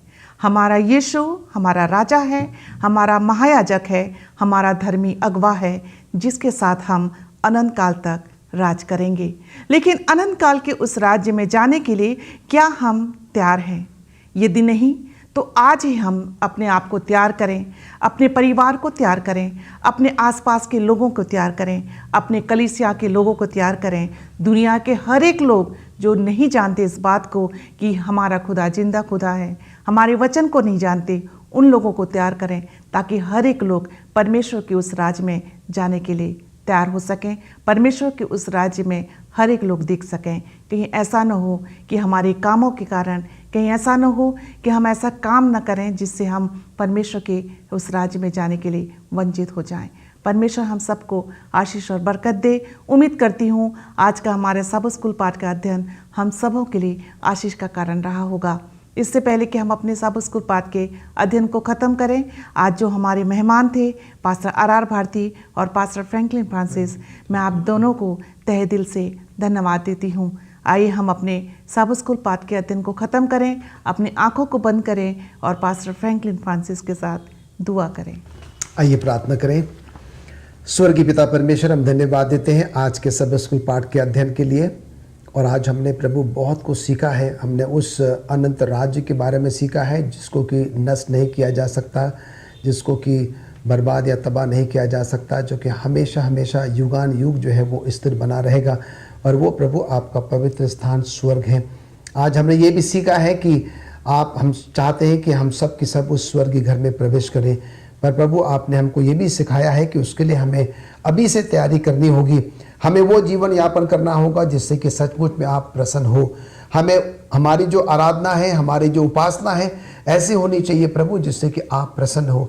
जो भी हमारे अंदर में कमी खामियां हैं, त्रुटियां हैं, उसको आप दूर निकालें, बाहर निकालें और हमें अपने समान पाक और पवित्र करें, जिससे कि हमारा व्यक्तिगत जीवन, हमारा पारिवारिक जीवन, हमारा कलीसियाई जीवन जो है अपने आप के लिए और दूसरों के लिए भी जो है एक बहुत बड़ी आशीष का कारण बने। और जब आपका प्रभु बेटा यीशु मसीह आएगा, हम सबों को अपने साथ उस स्वर्गीय घर में लेकर जाएगा, जहाँ पर कि हम उस बड़े सेलिब्रेशन का, इस बड़े उत्सव का जो है एक बहुत बड़ा हिस्सा बन सकेंगे। प्रभु हम धन्यवाद देते हैं एक बार फिर से कि आपने हमें मौका दिया है कि हम आज के सब स्कूल पाठ का अध्ययन कर सकें। हमारे पापों को आप माफ़ करें, प्रभु यीशु मसीह के नाम से मांगते हैं, आमीन। आमीन।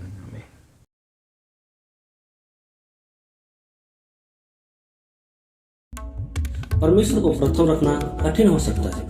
हम सुलेमान से क्या सीख सकते हैं जो परमेश्वर को प्रथम रखने से इनकार करता है? सुलेमान के लिए सब कुछ अच्छी तरह से शुरू हुआ। ताज के रास्ते ने उसे ज्ञान मांगने दिया, एक चीज जिसकी उसे सबसे ज्यादा जरूरत थी, और उसका अनुरोध पूरा हुआ।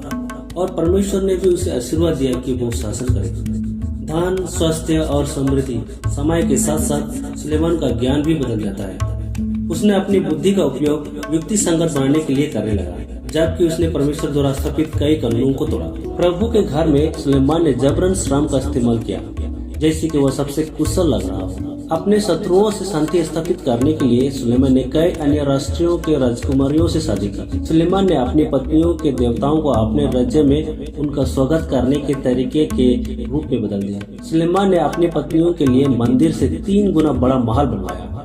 परमेश्वर ने लंबे समय तक समृद्धि और शांति के लिए सुलेमान राजा को बुद्धि दिया था, लेकिन सुलेमान ने अपनी बुद्धि का इस्तेमाल अपनी खुशी के अनुसार उन्हें बद्य करने के लिए किया। सुलेमान ने परमेश्वर को पहले नहीं रखा। राजा के मृत्यु के 1 महीने के भीतर इजराइल 2 राज्यों में विभाजित हो गया।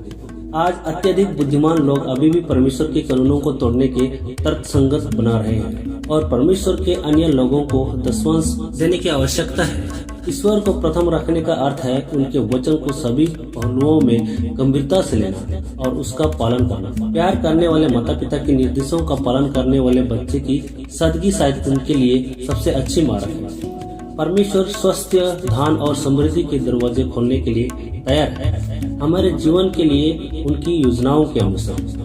परमेश्वर कभी कभी हमारे विश्वास और भविष्य के कारण एक दरवाजा बंद कर देते हैं, क्योंकि हम समझौता कर सकते हैं अपने माध्यम से चलने के लिए। परमेश्वर की विश्वास योग्यता प्रतिक्रिया देने वाली है, जैसे कि हम पूरे करते हैं। यदि हम उन छोटी छोटी बातों के प्रति विश्वास योग्यता है, तो परमेश्वर हमें बड़ी चीजों के लिए जिम्मेदार ठहराएगा। सुलेमान ने परमेश्वर को पहले रखने से इनकार कर दिया। परिणाम उनके लिए भयानक निकले और उनके आसपास के लोगों के लिए भी। परमेश्वर हमें प्यार करता है, अपने राज्य को पहले रखने के लिए मजबूर है। जबकि सुलेमान का उदाहरण आज हमारे लिए एक चेतावनी, जैसे कि हम अपना दशवांश और भेंट लौटाते हैं, तो परमेश्वर को हमें पहले रखने की चुनौती दी जाती है।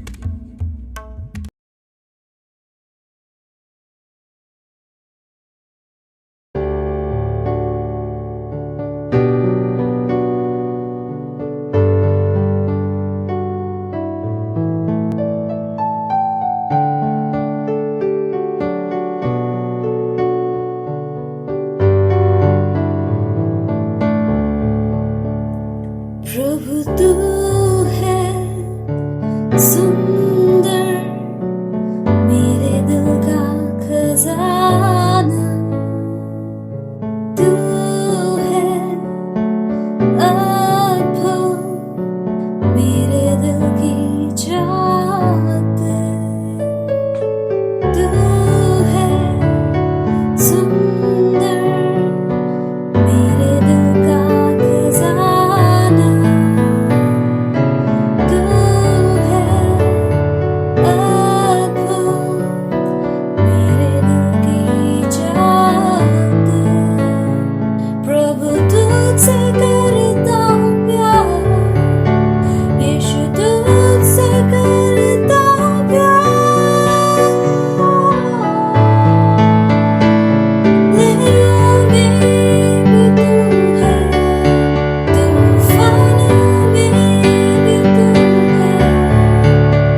मेरे प्रिय बहनों और भाइयों, आप सबको मेरा प्यार भरा सलाम कबूल हो। आज के समय में एक चरवाहे की भूमिका के बारे में हमें बहुत कम जानकारी मिलती है, क्योंकि ज़्यादातर लोग ये काम नहीं करते। लेकिन भेड़ों की विशेषताओं के बारे में तो शायद हमें उससे भी ज़्यादा कम जानकारी मिलती है। आम इंसान से यदि पूछा जाए कि भेड़ के बारे में वो क्या जानता है, तो शायद वो कहेगा कि भेड़ का मांस खाने में बहुत अच्छा होता है। पवित्र बाइबल में जब हम देखते हैं तो भेड़ के मांस के कुछ संदर्भ हमें मिल जाते हैं, लेकिन भेड़ और चरवाहे के व्यवहार और दोनों के बीच में जो संबंध होता है उसके बारे में पवित्र शास्त्र में बहुत से संदर्भ पाए जाते हैं। एक चरवाहे की अपने झुंड के लिए देखभाल और निगरानी यीशु की अपने लोगों के लिए देखभाल और निगरानी का चित्रण करती है। यीशु ने हमें उस देखभाल और निगरानी की एक उदाहरण अपने जीवन से दिखाई है, जो कलीसिया को यानी झुंड को परमेश्वर की कलीसिया के सदस्यों के प्रति करनी चाहिए। मेरे उपदेश का शीर्षक है मेरी भेड़ों को चरा, फीड माय शीप। यूहन्ना की इंजील 21 अध्याय में हम देखते हैं कि पतरस अपने साथी शिष्यों के साथ इस धारणा को छोड़कर के उसने खुद को मसीह के लिए एक कार्यकर्ता होने के अपने विशेषाधिकार से अयोग्य घोषित कर दिया था।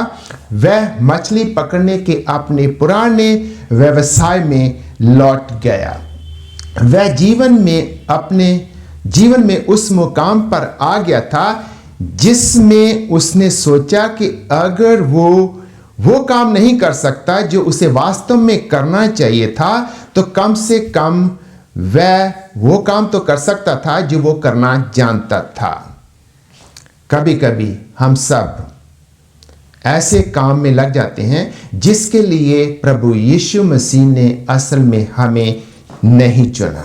कई बार ऐसा होता है जब हम मसीह के साथ चलते चलते और उसके लिए अपनी सेवकाई में बेदिल हो जाते हैं, निरुत्साहित हो जाते हैं, परेशान हो जाते हैं, तो हम अपनी बैकअप योजना पर काम करना शुरू कर देते हैं। कभी कभी क्या होता है कि हम जो पहले करते थे उस मुकाम से या उस काम से बहुत दूर नहीं जाते, इसलिए कि शायद हम सोचते हैं कि शायद किसी दिन हमें वहां पर वापस आना पड़े।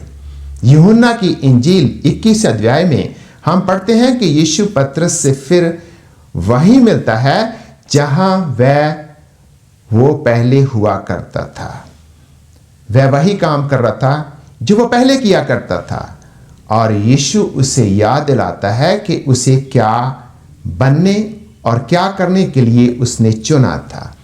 यीशु पतरस को उसकी बुलाहट की याद दिलाता है और अपनी सेवकाई के लिए उसकी बुलाहट की पुष्टि भी करता है। यूहन्ना, आइए हम पढ़ेंगे यूहन्ना की इंजील 21 अध्याय की 15 से 19 आयत। भोजन करने के बाद यीशु ने शमौन पतरस से कहा, हे शमौन, यूहन्ना के पुत्र, क्या तू इनसे बढ़कर मुझसे प्रेम रखता है?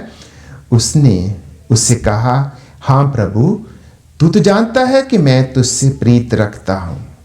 उसने उससे कहा, मेरे मेमनों को चरा। उसने फिर दूसरी बार उससे कहा, हे शमौन यूहन्ना के पुत्र, क्या तू मुझसे प्रेम रखता है? उसने उनसे कहा, हाँ प्रभु, तू जानता है कि मैं तुझसे प्रीत रखता हूं। उसने उससे कहा, मेरी भेड़ों की रखवाली कर।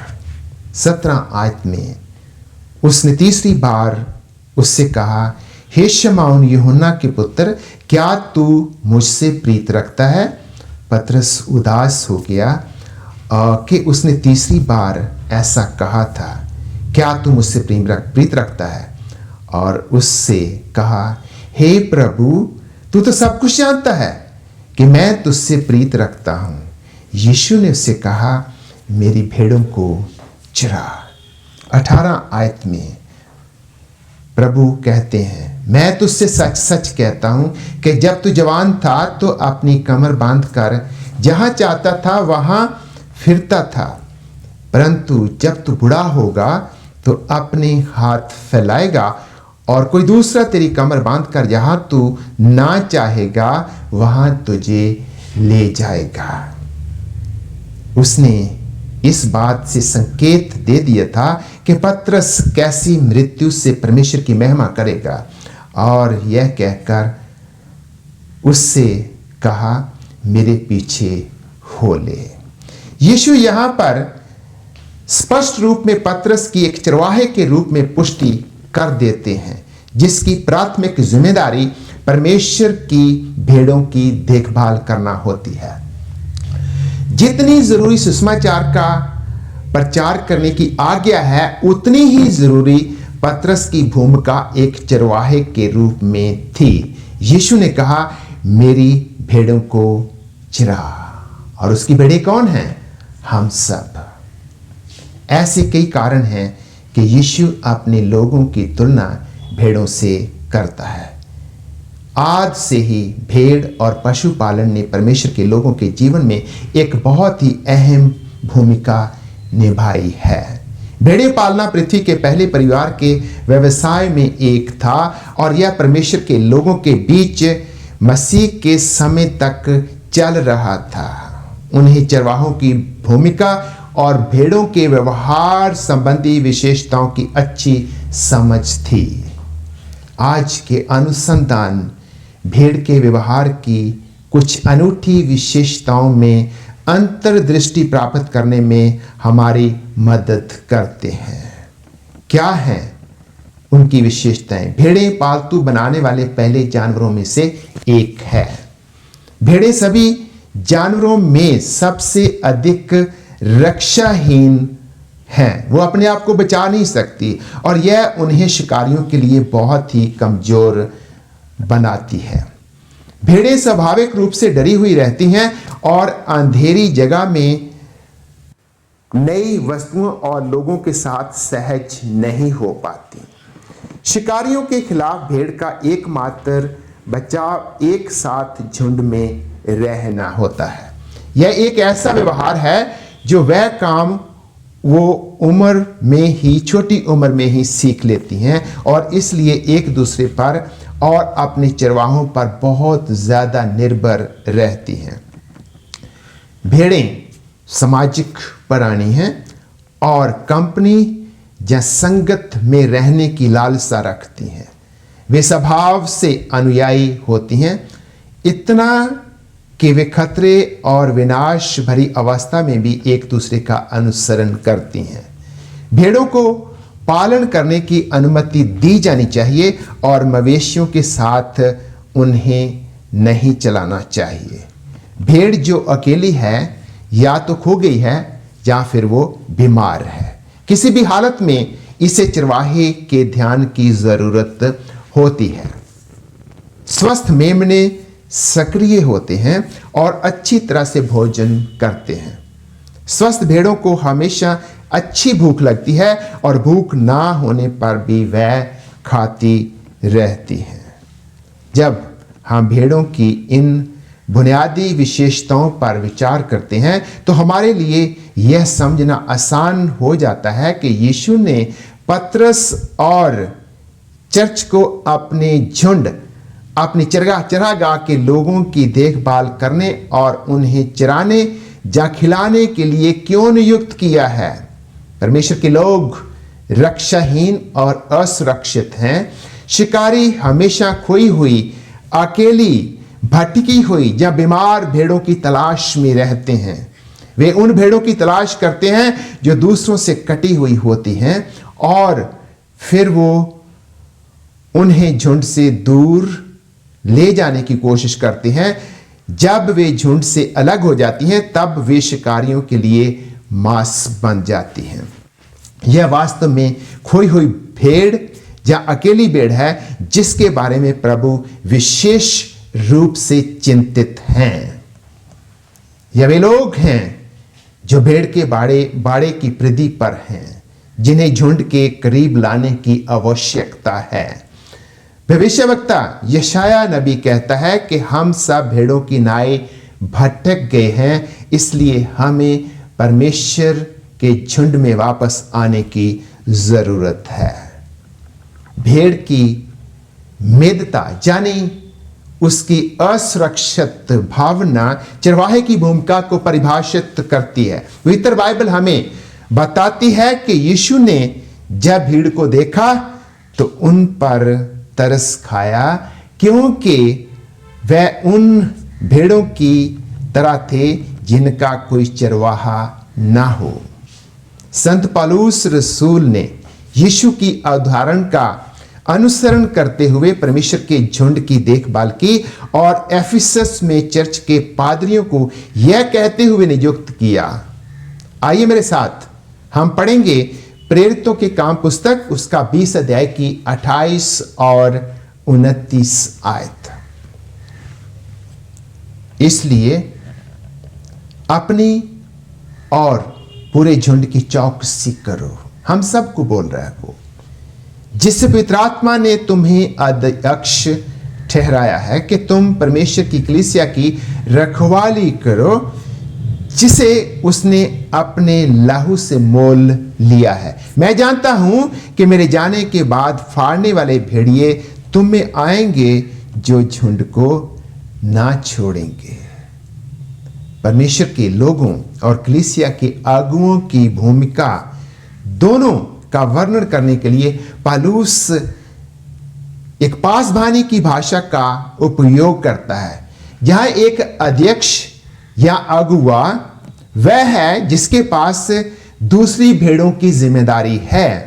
ध्यान दें कि परमेश्वर के लोग उसका झुंड है और चर्च के नेता या अगुए या अध्यक्ष झुंड के चरवाहे हैं, जिनकी उनको निगरानी करनी है। और चरवाहों का काम है उस झुंड की निगरानी करना जिसे परमेश्वर ने उनकी निगरानी में रखा है। परमेश्वर ने हमारी निगरानी में किसे रखा है? आइए हम इसके ऊपर गौर करें कि कौन है वह लोग जो हमारे झुंड में हैं और जिनकी हमें निगरानी करने की जिम्मेदारी परमेश्वर ने दी है। यह हमारे बच्चे हो सकते हैं, हमारे सबस स्कूल की कक्षा के युवा लोग जिनको परमेश्वर ने हमें सौंपा है। यह वह समूह हो सकता है जिनके साथ हम बाइबल अध्ययन कर रहे हैं। माता पिता के रूप में यह वे बच्चे हो सकते हैं जिन्हें समाज और स्वर्ग के नागरिक होने के लिए पोषण और प्रशिक्षित करने का हमें विशेष अधिकार मिला है। मेरे प्रिय भाइयों और बहनों, हम सब किसी ना किसी के लिए जिम्मेदार ठहराए गए हैं, चाहे वह हमारे अपने भाई बहन हो या हमारे साथी हो जो जीवन के लिए हमारी तरफ देख रहे हैं, हमारा अनुसरण करते हैं। हमने उनको अच्छा नमूना देना है। परमेश्वर ने लोगों को हमारी निगरानी में, हमारी देखभाल में रखा है क्योंकि हम उसके भंडारी हैं। परमेश्वर का एक भंडारी अपने स्वामी की संपत्ति की ऐसे निगरानी करता है जैसे वह संपत्ति उसकी अपनी हो। भंडारी अंडर शेफर्ड यानी अधीन चरवाहे होते हैं जो मालिक की भेड़ों को ऐसे जानते हैं जैसे भेड़ें उनकी अपनी हो। पवित्र बाइबल हमें बताती है कि अच्छे अधीन चरवाहे हैं और बुरे अधीन चरवाहे भी पाए जाते हैं। हमें इनकी पहचान होनी बहुत जरूरी है। यूहन्ना की इंजील 10 अध्याय की 11 से 15 आयत में प्रभु यीशु हमें बताते हैं कि एक अच्छा चरवाहा भेड़ों की इस हद तक देखभाल करता है कि जब भेड़ों पर खतरा मंडराता है तो उनकी सुरक्षा के लिए अपनी जान, अपनी भलाई को जोखिम में डाल देता है। लेकिन जो बुरा चरवाहा होता है वो केवल पैसे के लिए काम करता है। खतरे का सामना वो नहीं करेगा क्योंकि उसको भेड़ों की परवाह नहीं होती, वो सिर्फ अपनी परवाह करता है। जब भेड़ पे खतरा आएगा तो वो अपना जो रुचि है उसमें उसकी दिलचस्पी ज़्यादा होगी। एक अच्छे चरवाहे में कुछ अच्छे गुण पाए जाते हैं। क्या है वह गुण जो अच्छे चरवाहे में दिखाई देने चाहिए? भजन ज़बूर संहिता भजन संहिता 23 चरवाहे के भजन के रूप में जाना जाता है। यह हमें अच्छे चरवाहे के कुछ गुणों के बारे में बताता है। आइए मेरे साथ भजन संहिता की पुस्तक 23 भजन हम पढ़ेंगे। इसमें लिखा है, यहोवा मेरा चरवाहा है, मुझे कुछ घटी ना होगी। वह मुझे हरी हरी चराइयों में बैठाता है, वह मुझे सुखदाई जल के झरने के पास ले चलता है। वह मेरे जी में जी लाता है, धर्म के मार्गों में वह अपने नाम के निमित्त मेरी अगुवाई करता है। चाहे मैं घोर अंधकार से भरी हुई तराई में होकर चलूं तो भी हानि से ना डरूंगा, क्योंकि तू मेरे साथ जो रहता है। तेरी सोंठी और तेरी लाठी से मुझे शांति मिलती है। तू मेरे स्थाने वालों के सामने मेरे लिए मेज बिछाता है। तूने मेरे सिर पर तेल मला है, मेरा कटोरा उमड़ रहा है। निश्चय भलाई और करुणा जीवन भर मेरे साथ बनी रहेंगी, और मैं यहोवा के धाम में सर्वदा वास करूंगा। दाऊद राजा इसमें एक अच्छे चरवाहे की विशेषताओं को रेखांकित करता है। एक अच्छा चरवाहा व्यक्तिगत होता है। वह एक एक भेड़ पर व्यक्तिगत निजी ध्यान देता है। हर एक भेड़ अलग अलग होती है, भले ही वे झुंड में ही क्यों ना हो। प्रत्येक भेड़ आराम से कह सकती है कि उसका एक चरवाहा है। प्रभु मेरा चरवाहा है। अच्छा चरवाहा भेड़ों का पालन पोषण करता है।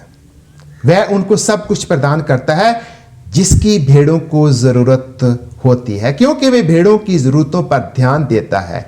भेड़ों को किसी चीज की कमी नहीं आती। एक अच्छा चरवाहा भेड़ों की सर्वोत्तम देखभाल करता है। घास हमेशा हरी हरी रहती है उनके लिए। पानी हमेशा शांत और ताजा होता है। भोजन हमेशा प्रचुर मात्रा में मिलता है। एक अच्छा चरवाहा अपनी भेड़ों की रक्षा करता है। वे भेड़ों की रक्षा के लिए पूरी तरह से सुसज्जित है। भजनहार दाऊद मानता है कि सोटी और लाठी का इस्तेमाल अच्छे काम के लिए किया जाता है। एक अच्छा चरवाहा आश्वस्त करता रहता है। चरवाहा भेड़ों के साथ साथ चलता है, खासकर तब जब वे कठिन और चुनौतीपूर्ण इलाकों से गुजर रही होती हैं। भेड़ें कभी भी अकेले नहीं चलती, वे झुंड में रहती हैं, क्योंकि इसी में उनकी सुरक्षा होती है। यीशु ने अपनी पहचान अच्छे चरवाहे के रूप में बनाई है। वह अच्छा चरवाहा है क्योंकि वह अपनी भेड़ों के लिए अपना जीवन देने के लिए तैयार था। यही नहीं, उसने अपनी भेड़ों के लिए अपना जीवन दिया है। केवल इस तथ्य से कि वह अपना जीवन देने के लिए तैयार था, यह बताता है कि वह भेड़ों का वास्तविक स्वामी था। भेड़ें किसी और की नहीं, वे यीशु की भेड़ें हैं। वे नौकर की नहीं हैं। वे प्रत्येक भेड़ को उसके नाम से जानता है और भेड़ें उसको जानती हैं। किसी के साथ समय बिताकर और उस पर ध्यान देकर ही कोई इंसान दूसरे को जान सकता है, उसको समझ सकता है। जब कोई हमारा नाम लेके हमें बुलाता है तो हमें अच्छा लगता है। अच्छा चरवाहा केवल भेड़ों के नाम याद ही नहीं रखता, वह भेड़ों के नाम जानता है। इसलिए उसके स्वभाव में है, उनके मन में है, और वो हर भेड़ को नाम लेके बुलाता है।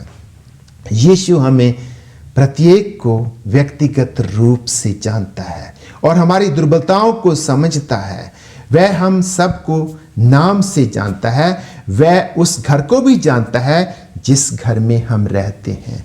वो हमारे घर के हर एक सदस्य को भी जानता है और हम में से हर एक को नाम लेके पुकारता है। कई बार तो उसने अपने सेवकों को किसी शहर की किसी गली में, किसी घर में अपनी खोई हुई भेड़ों को खोजने के निर्देश भी दिए हैं। ऐसा बाइबल हमें बताती है। प्रत्येक जन को यीशु पूरी तरह से ऐसे जानता है जैसे वह अकेला ही इंसान था जिसके लिए उद्धारकर्ता ने अपना बलिदान सलीब पर दिया था।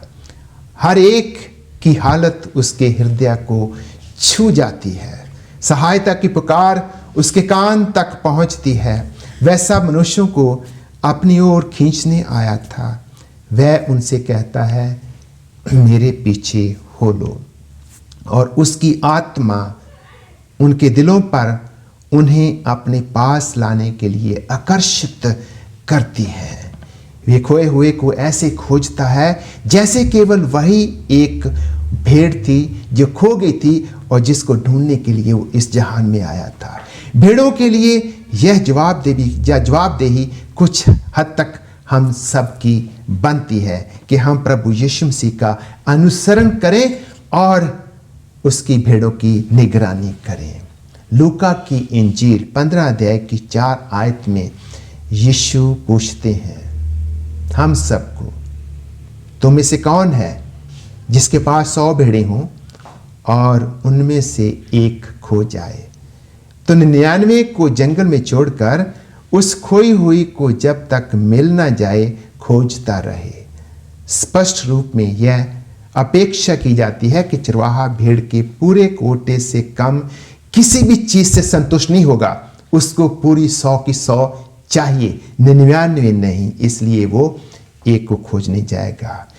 उसने प्रत्येक भेड़ के पालन पोषण और देखभाल में समय और संसाधनों का निवेश किया है, तो वे स्वाभाविक रूप से एक के नुकसान के लिए चिंतित क्यों नहीं होगा।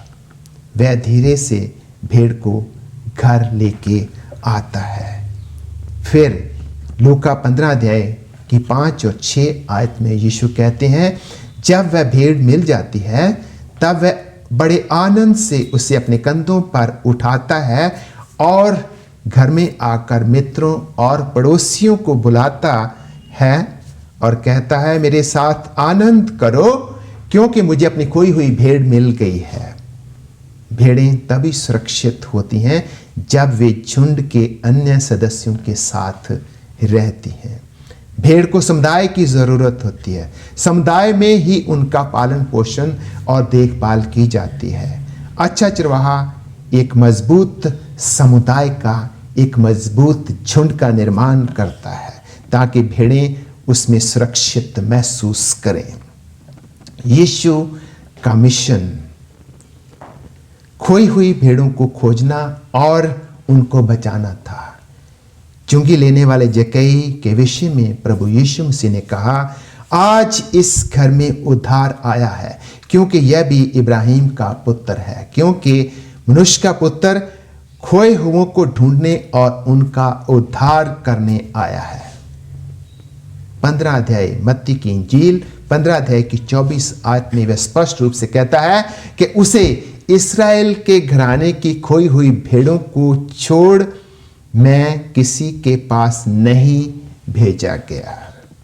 मत्ती की इंजील 10 अध्याय में जब यीशु ने पहली बार अपने 12 शिष्यों को सेवकाई के लिए भेजा तो उसने उन्हें खोई हुई भेड़ों पर विशेष ध्यान देने की आज्ञा दी थी। उसने उन 12 को भेजकर यह आज्ञा दी, अन्य जातियों को छोड़ और कहीं ना जाना और सामरियों के किसी नगर में प्रवेश ना करना, परंतु इस्राएल के घराने की खोई हुई भेड़ों के पास ही जाना। खोई हुई और भटकी हुई भेड़ों के लिए मसीह की चिंता हमारी चिंता बन जानी चाहिए। मसीह का हृदय खोए हुए लोगों के लिए हृदय है और उसके प्रत्येक शिष्य के लिए उसकी देखभाल और ध्यान को प्रदर्शित करता है। अपने लोगों के लिए मसीह का प्रेम उसके लोगों के लिए हमारा प्रेम बन जाना चाहिए। जब हम सभी भेड़ों का हिसाब नहीं देते जो हमारी निगरानी में दी गई हैं, तो झुंड के चरवाहे के रूप में हम अपने कर्तव्य की अपेक्षा करते हैं। जब 100 भेड़ों का होना संभव हो तो हम 99 से संतुष्ट नहीं हो सकते। हमें 100 की 100 पूरी परमेश्वर को सौंपनी है। हमारी पहली और प्राथमिक जिम्मेदारी परमेश्वर की खोई हुई भेड़ों के प्रति है। मेमने को चरा आदेश एक ऐसा आदेश है जो अनंत काल को, एटर्निटी को प्रभावित करता है। पवित्र बाइबल यशाया नबी की पुस्तक 40 अध्याय की 10 और 11 आयत में ऐसे कहती है, देखो प्रभु यहोवा सामर्थ दिखाता हुआ आ रहा है, वह भुजबल से प्रभुता करेगा। देखो जो मजदूरी देने की है वह उसके पास है, और जो बदला देने का है वह उसके हाथ में है। वह चरवाहे के समान अपने झुंड को चराएगा, वह मेमनों को अपनी बाहों में उठाएगा और उन्हें अपने दिल के करीब रखेगा। वह धीरे से भेड़ों के बच्चों के साथ उनकी अगुवाई करेगा। और भजन संहिता 95 की 7 आयत में पवित्र बाइबल हमें यूं कहती है, क्योंकि वही हमारा परमेश्वर है और हम उसकी चराई के लोग और उसके हाथ की भेड़ें हैं। यूहन्ना की इंजील 10 अध्याय की 16 आयत में यीशु ने हमसे वायदा किया है कि वो दिन आ रहा है जब वह अपनी सभी भेड़ों को एक साथ एक झुंड में इकट्ठा करेगा। तब खोई हुई भेड़ों की तलाश खत्म हो जाएगी। उसकी सारी भेड़ें उसकी आवाज सुनेंगी। एक झुंड होगा और एक ही चरवाहा होगा। प्रकाशित वाक्य की पुस्तक विषय को जारी रखते हुए हमें याद दिलाती है कि यीशु परमेश्वर का मेमना अपनी झुंड की रखवाली करेगा और उन्हें जीवित जल के सोतों तक ले जाएगा। परमेश्वर की भेड़ें अपने चरवाहे के साथ रहेंगी और वे सदा ही उसकी हैं। मसीह में मेरे प्रिय भाइयों और बहनों, क्या आप किसी ऐसी भेड़ को जानते हो जो खो गई है और उसको वापस लाने की जरूरत है? मेरी भी कुछ भेड़ें खो गई हैं और मैं उनको वापस लाने की कोशिश कर रहा हूं। मुझे ऐसा प्रतीत होता है कि हम सब ने कुछ भेड़ों को खो दिया है। क्या हमारा ये कर्तव्य नहीं बनता कि हम उन तक जाएं और उनको वापस लाने का प्रयास करें? आइए हम सब मिलके ये प्रयास करें कि वो भेड़ें, नए लोगों तक तो हमने परमेश्वर के प्यार को पहुंचाना है, लेकिन जो भेड़ें हमारे झुंड की थी, परमेश्वर के झुंड की थी, जो खो गई हैं, उनके प्रति भी हमारा कर्तव्य बनता है कि हम उन तक जाएं और उनको वापस लेके आए। आइए हम सब प्रार्थना करेंगे। मुकद्दस खुदावंद, हमारे जलाली और अब्दी पिता रहमतों के पानी, सच्चे और जिंदा खुदा, इस दुनिया के खालिक और मालिक प्रभु परमेश्वर, जो हमारा चरवाहा है, हम अपने आप को तेरी हुजूर में पेश करते, तेरा शुक्र करते हैं प्रभु कि तूने हमें अपने अधीन चरवाहे होने के लिए चुन लिया है। हम सब के ऊपर जिम्मेदारियां पाई जाती है। हमें झुंड दिया गया है जिसकी निगरानी, जिसकी देखभाल, जिसकी ज़रूरतों को पूरा करने की जिम्मेदारी हमें दी गई है। हम इस काबिल हैं अपना प्रभु, ताकि हमेशा हम इस कर्तव्य के ऊपर केंद्रित रहें और उन खोई हुई भेड़ों की तलाश में जाएं, उनको वापस लेके आएं जो तेरे झुंड से बिखर गई है, दूर चली गई है। प्रभु, हम उन भेड़ों के लिए प्रार्थना करते हैं, तो उनको अपनी पनाह में रख, उनको सुरक्षित रख और इस काबिल बना ताकि हम उन तक पहुँचें और उनको वापस लेके आएं। हमारी इस दुआ को सुन और कबूल कर, मसीह यीशु के नाम में मांगते हैं। आमीन, आमीन, आमीन।